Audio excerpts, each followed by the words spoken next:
हमारे साथ राशिद अल्वी साहब भी जुड़ चुके हैं, कांग्रेस पार्टी के दिग्गज नेता हैं। राशिद अल्वी साहब, कहां कमी रह गई कांग्रेस पार्टी के परफॉर्मेंस में बिहार में? उम्मीदें बहुत ज्यादा थीं और सर मैं खुद बिहार से लौट के आया, लोग मानकर चल रहे थे, कांग्रेस पार्टी के नेता कह रहे थे कि राहुल गांधी ने जो मोमेंटम बनाया था उसके बाद तारीख का ऐलान होने के बाद कांग्रेस पार्टी ने जो मैनेज करना था वो मैनेज नहीं कर पाई, सब बिगड़ गया, वो मोमेंटम सारा टूट गया। क्या आपको लगता है ये एक अपने आप में बड़ी वजह थी? देखिए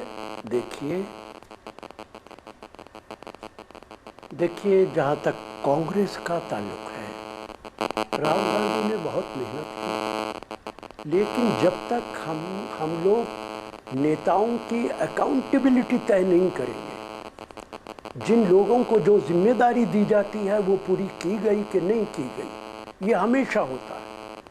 हमें सोचना पड़ेगा कि हम जो लोग संगठन बनाते हैं उनकी क्या जिम्मेदारी है, पूरी की गई नहीं की गई, जिन लोगों के ज़रिए टिकट बंटवाए गए उन्होंने कैसे बांटे, उसका नतीजा क्या निकला। राहुल गांधी मेहनत करते रहेंगे और नीचे के लोग इस तरीके से नुकसान पहुंचाते रहेंगे। लेकिन इससे भी बड़ी बात यह है कि वहाँ पे अनएक्सपेक्टेड सीटें एनडीए जीता है। मेरा अनुमान था, जो मीडिया के लोग मेरे पास आते हैं, दोस्त लोग, मैं उन्हें 15 दिन पहले मैं कह चुका था, और उसकी वजह यह है, पटना में कल से भारतीय जनता पार्टी के ऑफिस में लड्डू बनाए जा रहे हैं। कैसे मालूम था तुम्हें कि कल को नतीजा तुम्हारे हक में आने वाला है? साहब, आप तो बहुत सीनियर नेता हैं सर। मुझे याद है कैप्टन अमरिंदर सिंह ने पंजाब में लड्डू बनवा दिए थे, मिठाई बंटनी शुरू हो गई थी, उसके बाद चुनाव हारे थे। और हरियाणा में भी अनुराग, कैप्टन अमरिंदर, आप बहुत सीजेंट पॉलिटिशियन है सर। अब मेरी पूरी बात सुनिए आप, उसके बाद रिएक्ट कीजिए। आप पूरी बात सुनिए, उसके बाद रिएक्ट कीजिए जी। तो आप अमित शाह जी के इस बयान को कैसे देखेंगे, जिसमें उन्होंने पब्लिकली ऐलान किया कि 6 फेसेस में चुनाव होता था, हमने 2 फेसेस में करा दिया और अगली बार 1 फेस में कराएंगे। आप इलेक्शन कमीशन है, क्या आप जो चाहेंगे करेंगे? दूसरा बयान मैं उनका बताता हूं। पब्लिक मीटिंग में अमित शाह जी ने कहा, मैं आपको बता दूं 14 तारीख को क्या होगा, जनता से वोट मांगा जाता है।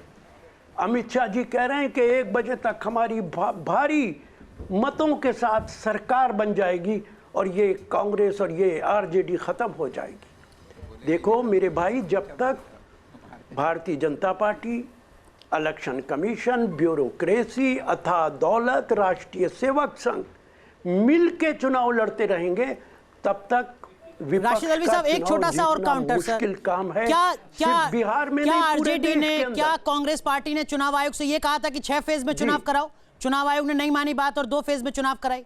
कितनी पॉलिटिकल पार्टीज ने कहा कि 2 से ज्यादा फेज में चुनाव हो सर? राशिद अल्वी साहब,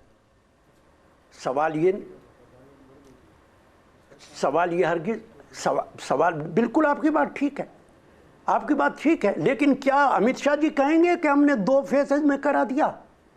क्या वो इसका क्रेडिट लेंगे? अगर इलेक्शन कमीशन को क्रेडिट लेना तो लेगा। अमित शाह जी कौन होते हैं ये कहने वाले कि हमने 2 फेसेज में करा दिया? इसका मतलब क्या निकलता है? शक और शुबे का दायरा बढ़ जाता है। देश का लोकतंत्र खतरे के अंदर है। विपक्ष, सारे विपक्ष से मैं कहूंगा कि भारत के अंदर लोकतंत्र को अगर जिंदा रखना है तो हमें कैसे लड़ाई लड़नी है बीजेपी से, इस पे विचार करना पड़ेगा। अच्छा जी आमतौर पे आप बहुत ही संजीदा किस्म के पॉलिटिशियन हैं और मैं करीब 40 साल से देख रहा हूँ। ये पहली बार लगा कि बड़ा वियर्ड सा ये जो रूटीन होता है ना, हारने के बाद ये इलेक्शन कमीशन को, आपने कभी भी चुनाव के पहले या राहुल गांधी ने नहीं कहा कि मैं ये चुनाव अगर मैं जीतता हूं तो सरकार नहीं बनाऊंगा क्योंकि इलेक्शन कमीशन गड़बड़ करता है।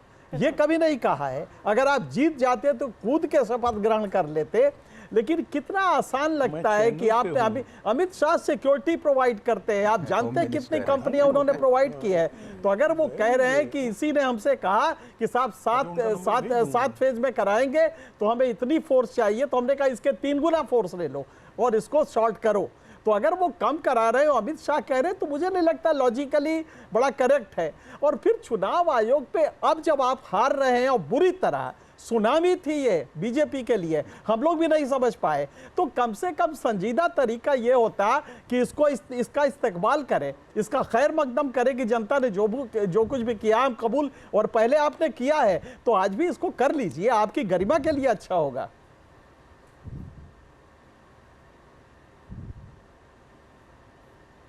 देखिए, बड़े अदब से आपसे कहूँगा, आपने बड़े सवालात खड़े कर दिए। देखिए, ये बात कौन क्या कह रहा मुझे नहीं मालूम है, लेकिन मैं तो लंबे अरसे से ये बात कह रहा हूँ। मैं आपके चैनल पे नाम नहीं लेना चाहता, लेकिन हर चैनल का मीडिया मेरे दोस्त हैं और वो मेरे पास आते हैं। आप उन सब से पूछिए, जो एजेंसीज हैं उनसे पूछिए। मैंने तो 15 दिन पहले ये बात कह दी थी, और फर्स्ट फेज के बाद मैंने ये बात कह दी थी कि भारतीय जनता पार्टी ने बड़ी तादाद में हरियाणा और यूपी से लोगों को बिहार में भिजवाया है। ठीक है, जो सच्चाई है उससे इनकार नहीं कर सकते। मैं ये जरूर आपकी बात मानूंगा। अच्छा सर, हम बीजेपी के बराबर मेहनत नहीं कर पाए। मैं रैप अप करूं इससे पहले एक सवाल और आपसे करूंगा। जी, आप कंप्लीट कर लीजिए। जी, मैं रैप अप करूं उससे पहले एक सवाल और। तो आप ये मानते हैं ना कि ये पूरी तरह से जो ये चुनाव था ये स्थानीय मुद्दा, वो एसआईआर का मुद्दा या जो रैली आपने निकाली, वोट चोरी और जिस तरह के नारे दिए गए, वोट चोर गद्दी छोड़, ये आपको डेंट पहुंचा कर गए हैं सर, ये उस तरह से चल नहीं पाए।